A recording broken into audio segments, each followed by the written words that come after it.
Hello and welcome to Walk the Talk. I am Shekhar Gupta in New Delhi, and my guest today is somebody whose name you may not be very familiar with, but his creative idea, which is changing all our lifestyles, which is changing our cities, and which really now is beginning to change the way we start our day and we end our day.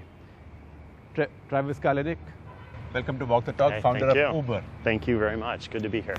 It's not your first time in India. It is most definitely not. My first time was in 2007, and well, I've had a lot of startups. I've done a lot of entrepreneurial work before this, and well, my team at that time was 6 people, 8 people, something like that, and we were just coders. We were just, computer science guys. We were kind of just coding, and that was our business. And so you can do it from anywhere. And we decided to offshore ourselves. And we flew into Trivandrum and then took a standing room only bus up to Varkala and coded for a month from the beach. That was my first time in India. That was a cool job. Yeah. Code from the beach. Well, let me tell you, it was my first experience in a standing room only bus. And in India. And I learned in the first 20 minutes or so that it's a good idea not to look ahead at the road. So, yeah, it was a fun. I sort of I guess my love affair with India started then. And what was the next time? Oh, the next time wasn't until Uber, and so this is probably, I don't know, a couple years ago. Because I'm asking this because a lot of people think, and I see a lot of media saying that this is your first visit to India. Yeah. My first visit to India was almost 10 years ago, and I've been here probably, in the last couple years, probably been here, I don't know, maybe even half a dozen times, something like this. We know your story about New York, that the 13,253 taxis? Yeah. Licenses? Yeah. Basically, you monetize the license. Well, that's not our story in New York. That's the taxi story in New York. That's the story you like to tell about New York. Well, there's 13,000, so to make that story really clear, there's 13,250 taxis in New York today. Right. There were 13,250 taxis in New York 60 years ago. And that kind of blows people's minds. Like, how is it that New York has changed so much in 60 years? I mean, New York 60 years ago is a very different place, but the same number of taxis. And the reason why is, well, those original taxi guys all got their license for free. And then they lobbied city government to give out no more, and they created artificial scarcity. And then they lobbied the city government to allow them to trade these licenses as an asset. And one of those licenses a year ago peaked at $1.2 million for one license to own and operate a single taxi. And the reason why is because a driver pays $150 a day to rent a car, because he has to ask for permission to be a taxi driver. He can't just go into the business. And for that privilege of $150 a day, which is $40,000 a year, for the privilege of paying $40,000 a year to rent a car, the taxi driver gets to be impoverished. You like to use the Indian term jugaad in your talks. Yes. And you think it's an equivalent for your hustle, which I think is more or less accurate. Okay, fair enough. But there's one more Indian term which best explains the situation you have with New York taxis. It's called pagdi. Okay. Pagdi literally means a turban. But what it means is, when you rent your house to me, I'm never going to leave. Right? And I will then rent it to whoever else, I'll sublet it, and to get me off, you have to pay me several millions of dollars. I see. So interesting. So it's the pagdi system with your taxis, as we call it. Yeah, it's something like this. What you get out of that kind of system is one in which, well, of course, you have too few cars to help people get around. You also have a system where drivers can't go into business for themselves, so they can't really, better their position in life. And so you have an underserved city with fewer jobs than it should, too much traffic because people have to own cars instead of being able to get driven around by one, and too much congestion, too much pollution, like too much drunk driving, all the bad things. And so we go to cities and we say, look, in the next year, we'll go to a mayor, we'll say in the next year, if we launch, in the next year we'll create 20,000 jobs, we'll reduce congestion, we'll reduce traffic, we'll reduce drunk driving, we'll make the city much more accessible to people who it wasn't accessible to before, especially areas that are underserved by mass transit. What do you think? And it's a pretty good deal. Like, we're not asking for any handouts, we just want to be able to do business. But the taxi industry is often so intertwined into the fabric of the politics of a city that the mayor, with that pitch, is like, maybe. And so we find ourselves often, of course, we partner with cities to make great things happen. We also find ourselves, what's the term, fighting for cities.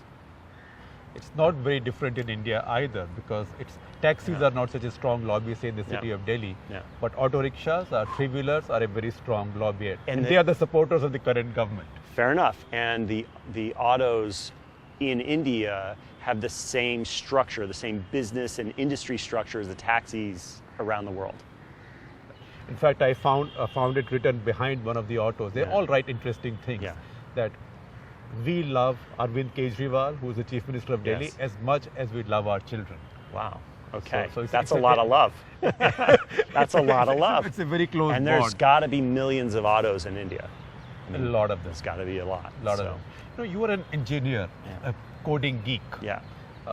You think of doing something creative, disruptive, entrepreneurial. Yeah. A taxi service sounds about as down market as you can get, or as low tech as you can get. Well, what I would say is you shouldn't judge ideas, right? An idea can be beautiful for a whole bunch of different reasons, but for me, the Uber idea, for me and my co-founder, really started with a personal need. And where it's gone and what it's become was way beyond what we could have imagined when we started. But we just wanted to push a button and get a ride. And that's kind of cool. But making it work, getting into the details of how to solve that problem is complicated, sometimes tedious. But putting the puzzle pieces together and making it work is a lot of fun. You know, you have a unique vantage point, Travis. Yeah. You see nationalities and cultures through their drivers and through their passengers, riders. Yeah. My favorite writer of all times, P.J. O'Rourke, I don't know if you're familiar with him. He travels around the world and writes about nationalities, looking at traits of people. Yeah. And one of his great essays is where he looks at tourists from various countries and describes those cultures. Yeah. Do you have any description of the world, the Uber eye view of the world? Well, it's interesting because we are in 68 countries. Right. And it's part of the texture and richness of what we get to do is see so many cultures in so many places. And you see the differences.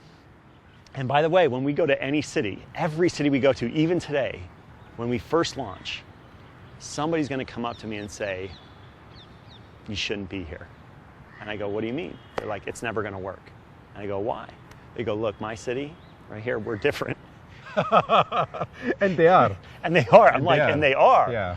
But when it comes to pushing a button and getting a ride, they are not. Are there Uber stories of cultures and countries?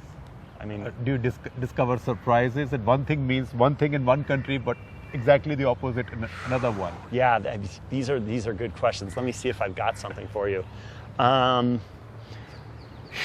Man, what's a good one? Well, you know, there's like, remember, we're in places like some of the most expensive cities in the world, like Stockholm. Right? And then some of the sort of like new developing economies, like in Southeast Asia, for instance.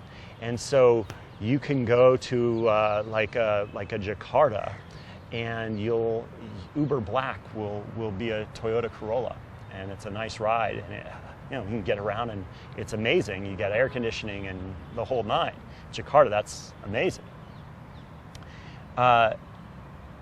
the Uber Black in Stockholm would be like an S-Class extended, like $150,000 car.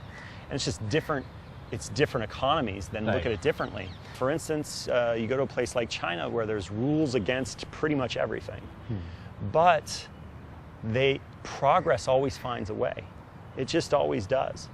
And so that's interesting. That means they have to deal, and you see some of this, of course, in India as well, is that there's a certain, just sort of allowance for some gray area in these regulatory and legislative cultures or legal cultures, where in a place like Japan, the law is the law.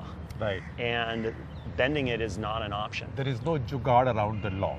That's correct. Right. That's correct. That's a really good one. That's jugaad. Yeah, that's a real good one. And so different cultures look at laws differently. And so we don't really have much of a business in Japan. We don't have much of a business in Germany. We don't have much of a business in Korea. But then you look at what some of these laws are, right? So let me give you an example of a law in Germany, right? You call for a car and it's 5 minutes away. By law, that car has to go back to the garage and come back to pick you up. It's called return to garage. Why does that law exist? It's there to protect taxis. Right. Just straight up. But that is the law that will be enforced against us in Germany. And so we can't provide a low cost or efficient ride. Keep going back to the garage. It has to keep going back to the garage. Unless you have mobile garages. Yeah, that's right. There we go. See? There we go. Jugaad. Yes. Right? Yes. And so, you got the entrepreneur in you. So in every neighborhood, you got the entrepreneur in you. Every neighborhood, Yeah.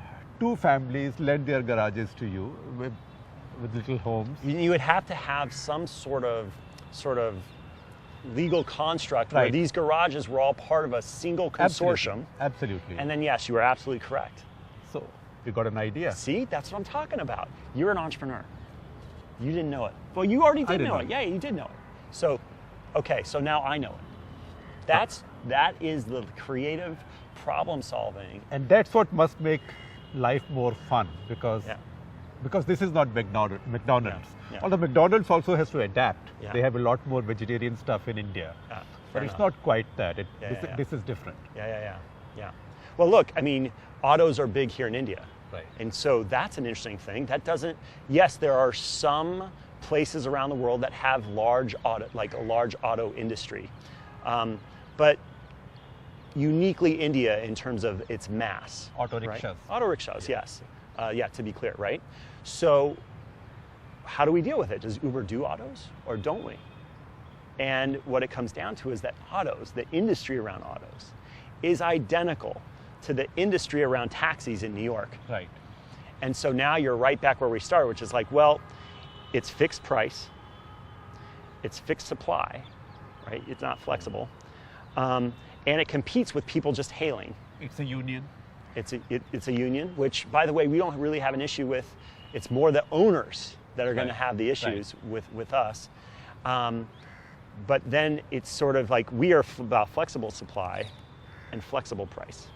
And so that's the fundamental difference. If you see anything that Uber is fighting for in a city, it's going to be about flexible supply and flexible price. That's it. The controversial thing that Uber does to help one person take another person across town, that is the controversial thing, is all about flexible supply and flexible price. And it's about finding ways to progress past laws designed to protect incumbents.